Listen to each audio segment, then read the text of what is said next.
This has been one heck of a week for the Steam Deck, and consequently, this might be the longest deck news video that I've ever done. Between scummy websites looking a heck of a lot like scams, to Steam breaking records, to the deck community coming through yet again with more awesome updates. That's right, it's Steam Deck news time. The first thing that I want to talk about today is HYTE. Now, we've covered HYTE before on the channel. If you haven't seen that video, check it out up here. But for those of you who want a too long didn't watch, Remote Play is a feature of your PlayStation that allows you to play your PlayStation games on a PC, an Android device, and more. This protocol is able to turn your PlayStation on and then stream the gameplay from your PlayStation to whatever device. It's similar in concept to Steam's in-home streaming. Well, HYTE is a free and open source implementation of the Remote Play protocol. This is neat if you're looking to stream your PlayStation games to other devices that lack an official Remote Play client. Why this is of particular interest to us is that the Steam Deck is just such a system that lacks an official Remote Play client. And that's why HYTE has come in clutch for so many gamers who are dual wielding a PlayStation and a Steam Deck. But as we learned in my previous video, HYTE isn't perfectly suited for the deck. There are many issues that crop up, things like missing gyro support, issues with haptics, and being able to open the PlayStation's home menu being chief among them. Well, with the latest release of the HYTE fork, HYTE for Deck, several of those issues have been resolved. Version 1.3.0 includes native gyro support for the Steam Deck, DualSense haptics via USB, as well as experimental support for Steam Deck haptics, adaptive triggers for the DualSense via USB and Bluetooth, automation script tweaks that include using host names and specifying IP addresses, plus bug fixes, documentation updates, and more. HYTE for Deck is shaping up to be a perfect match for the Steam Deck, and it's great to see the community picking up Sony's slack. Now, before we move on, I want to thank HelloFresh for sponsoring this portion of the video. Did you resolve to eat well and save money starting January 1st? Well, don't give up on those New Year resolutions just yet. HelloFresh is a great way to save money and learn valuable cooking skills in the comfort of your own home. Cut back on expensive takeout and delivery and get started with HelloFresh today. With HelloFresh, eating well in the new year can be stress-free and delicious. With over 35 weekly recipes, they have the options that you're looking for to help you achieve your goals.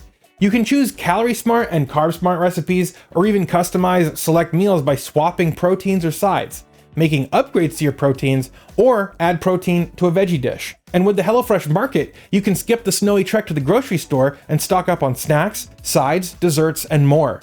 Simply add them to your weekly order and they'll arrive at your doorstep with your meals. I love cooking with HelloFresh because it's easy to use, and I've learned so many skills from their recipes that I can bring to my kitchen anytime. Plus, it's really fun to work together with Emily to cook our meals. I've been a HelloFresh customer for years, and now you can start your cooking journey too. Go to HelloFresh.com and use Gardiner21 for 21 free meals plus free shipping. Thank you to HelloFresh for sponsoring this portion of the video, and now back to it. Our friends over at Digital Foundry have put the Steam Deck through a litany of Unreal Engine 5 benchmarks in an attempt to determine if the hardware will be able to hold up against the march of software progress. For those not familiar, Unreal Engine 5 is the latest game engine from Epic Games, the creator of Fortnite, Gears of War, and the Unreal Tournament series. Unreal Engine is extremely popular due to its ease of use for developers, wide support for PCs and consoles, and how performant the engine can be. Consequently, it's one of the most ubiquitous engines in the gaming industry. In their video, Digital Foundry was able to benchmark the Xbox Series S console and the Steam Deck using Fortnite, which is an Unreal Engine 5 title. It should be noted that given several quirks between the two versions of Fortnite, there was no one-to-one settings configuration between the Series S and the PC version of the game. Furthermore, in their tests with real-time ray tracing enabled, they had to use temporal super resolution to upscale the gameplay from 360p to 800p. But regardless, one of the most fascinating things about this benchmark is that Fortnite ran at playable frame rates with hardware ray tracing enabled on the Steam Deck. Any way you slice it, that is truly impressive for the 15-watt APU at the heart of the Steam Deck. Playing any game with hardware ray tracing enabled and achieving a playable frame rate is incredible, especially when you consider that it's running on Windows with a graphics driver that is widely regarded to be quite inferior to the SteamOS driver, with mostly high graphics settings that the Digital Foundry team deemed comparable to the Series S's graphical fidelity.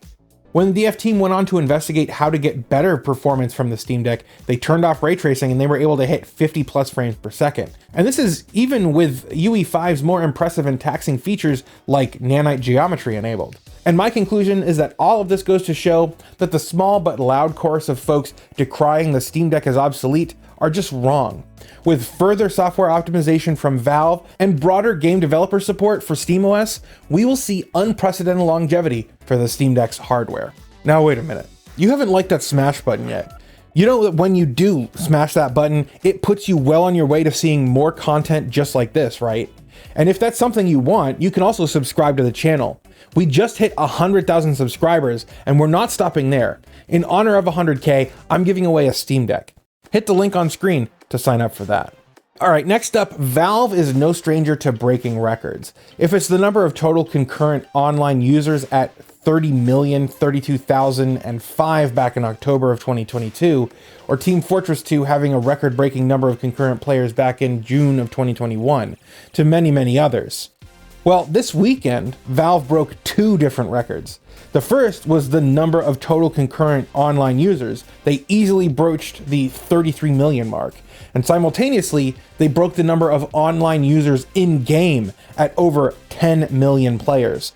This is a significant number since it's the first time the 10 million threshold has been surpassed. The question is, what are folks actually playing?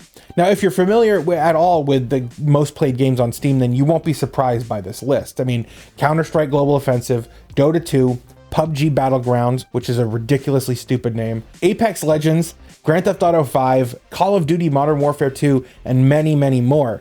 But still, the fact that there were over 10 million players in-game simultaneously this weekend is a new milestone for Steam, and one that I'm sure that's going to continue to grow.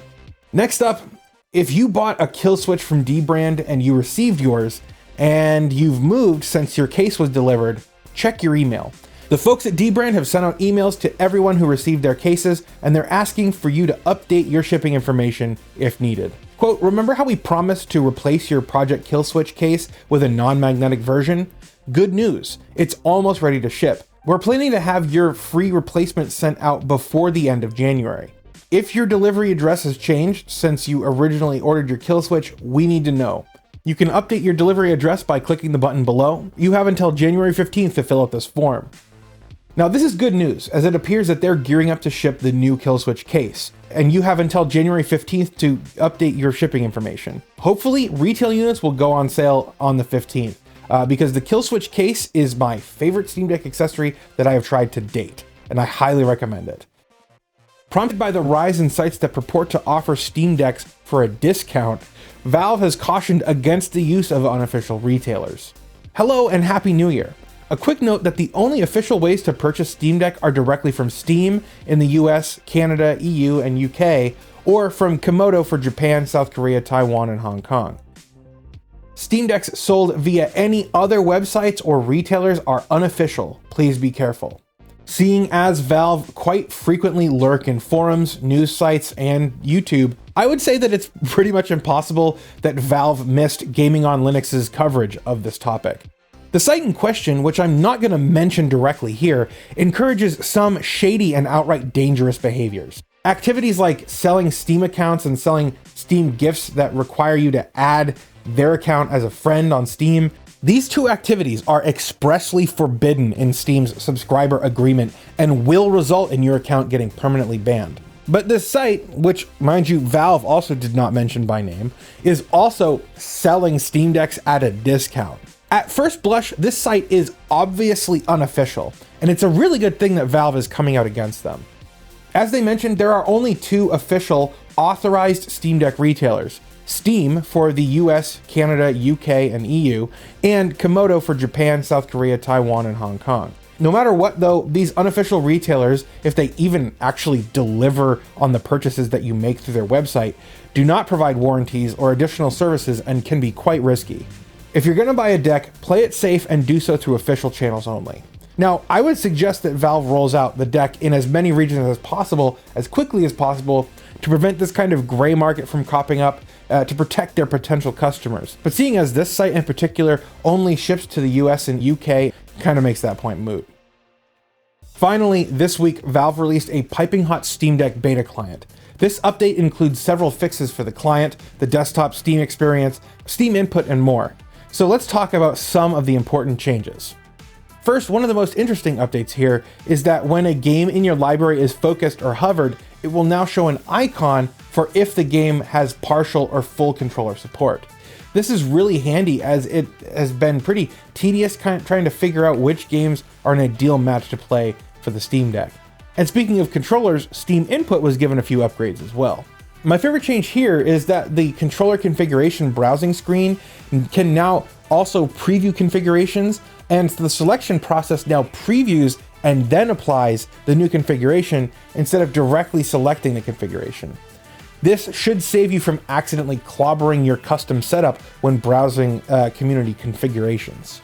The standalone virtual keyboard can now be brought up outside of big picture mode, and they've resolved some issues with the paste button being a bit unreliable.